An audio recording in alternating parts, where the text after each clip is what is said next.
नमस्कार मित्रांनो, तुला शिकवीन चांगला धडा. पुढील भागामध्ये दुर्गी अक्षराला म्हणते, मला बोलायचं आहे तुझ्याशी. जर आमच्या घरी येतेस का? अक्षर म्हणते, तुमचं घर म्हणजे कुणाचं घर? आता तर भुवनेश्वरी पण बाजूला बघते. दुर्गी म्हणते, अधिपतीचं. अक्षर म्हणते, अच्छा. दुर्गी म्हणते, येतेस का घरी? ती म्हणते, नाही, मला नाही जमणार. दुर्गी म्हणते, का? अक्षरा म्हणते, मुलांच्या परीक्षा आल्यात ना. दुर्गी असून म्हणते, पोरांच्या परीक्षा आहेत, तुझ्या थोडीच आहेत. पोरांच्या ऐवजी तू पेपर लिहिणार? अक्षर म्हणते, अहो, मी शिक्षिका आहे, पोरांचा अभ्यास घ्यावा लागतो मला. पोरांनी नाव कमवलं तर आपल्या शाळेचं नाव होणार, नाहीतर आपल्या शाळेचं नाव खराब होणार. ते कसं चालणार मला? दुर्गी म्हणते, अगं, शाळेचं काय नाव? नको एवढी शाळा करू, शाळा आता बंदच होणार आहे. भुवनेश्वरी रागाने बघते.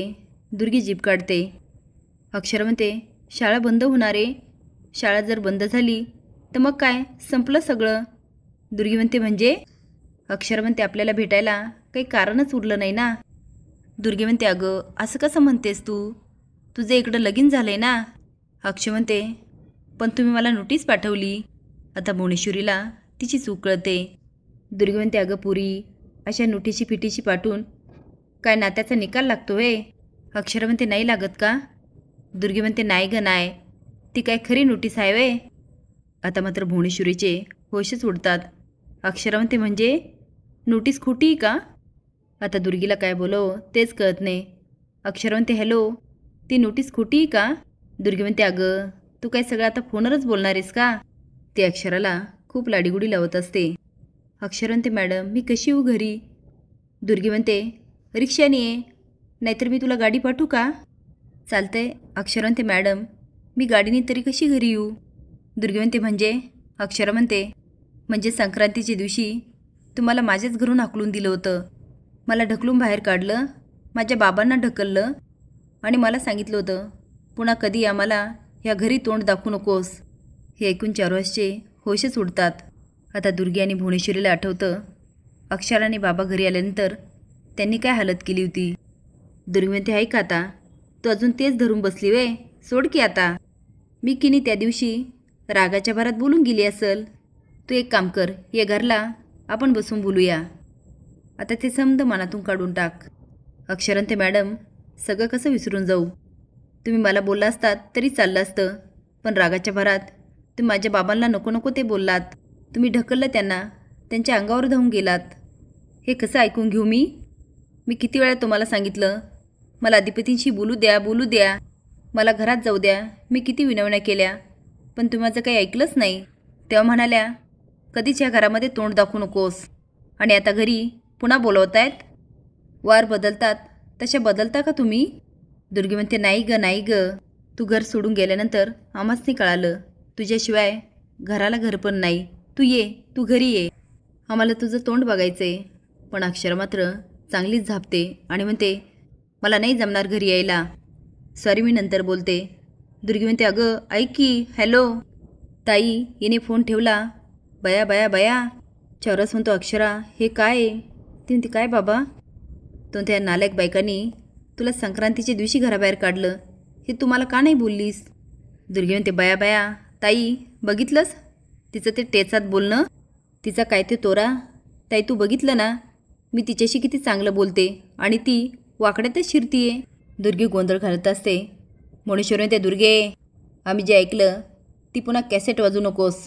आधीच सगळं ऐकून आमचं डोसकं हल्लं आहे.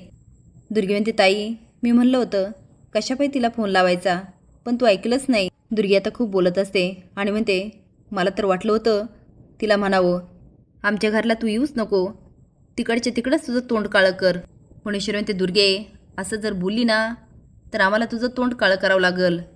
दुर्गी म्हणते, तसं नाही ताई, मला वाटलं होतं ती म्हणल मला घरला यायचं, पण किती आकडत होती, एवढी कसली मिजाज आली तेच कळत नाही. दुर्गी म्हणते, मिजाज आली नाही, पहिल्यापासूनच त्यांच्यात होती. नोटीस पाठवून घराबाहेर काढून आम्ही उतरवली की. दुर्गी म्हणते, ताई, तू तिला धडा शिकव, चांगलाच तिचा माज उतरव. मला ना तिचा लय राग येतोय, मला असं वाटतं तिथं जावं आणि तिचा गळाच दाबावा. भुवनेश्वरी म्हणते, दुर्गे, आम्हाला पण लय राग आलाय, पण सध्या मी आमच्या डोसक्यावर बर्फाची लादी ठेवली आहे, तू जरा थंड घे. कारण आता आम्हाला मास्तरींबाईची गरज आहे. चरस म्हणतो, अक्षरा बरं झालं माझ्यासमोर दुर्गेश्वरीचा फोन आला आणि मला सगळं कळलं. मी तेव्हा कुठे होतो? ती म्हणती, बाबा तुम्ही नव्हतात. आणि तो माठ? ती म्हणते, अधिपती पण नव्हते. तो नाही, तो घरातच असेल. ती म्हणते, नाही बाबा, मी गेले होते शोधायला. मी त्यांच्या खोलीत गेले म्हणून भुवनेश्वरी मॅडम अजूनच चिडल्या आणि दुर्गेश्वरी मॅडमने तर खूप गोंधळ घातला. त्यामुळे बाबा चिडले. तो अक्षरा तुझ्या बाबांचं बरोबर आहे.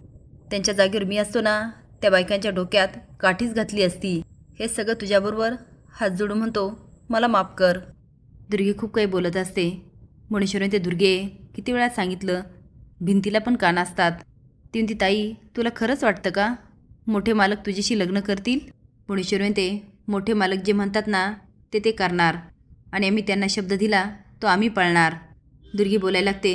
ती म्हणते, दुर्गे गप राहायचं आणि आम्ही जेवढं सांगतो ना तेवढं करायचं. एक काम कर, सबनीसांना फोन लाव, त्यांना म्हणावं रोकड पाठवा.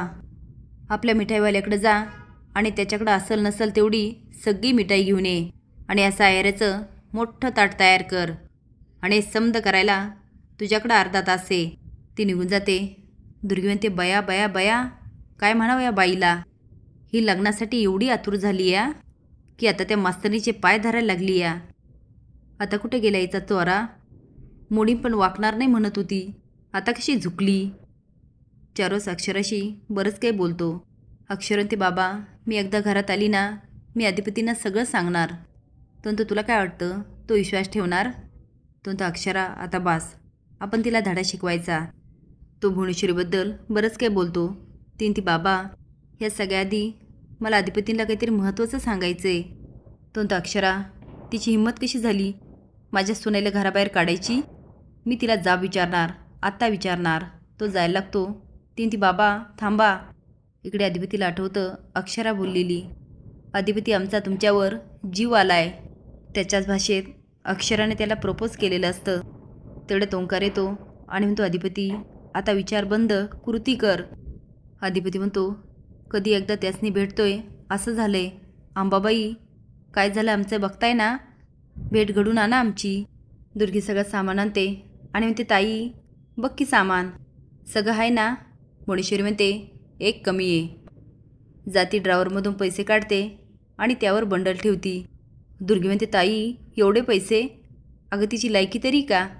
भुवनेश्वरी म्हणते, दुर्गे आता हे सगळं उचलायचं आणि मास्तरणीच्या घरी जायचं, तिचे पाय धरायचे, हातपाय पडायचं आणि घरी घेऊन यायचं.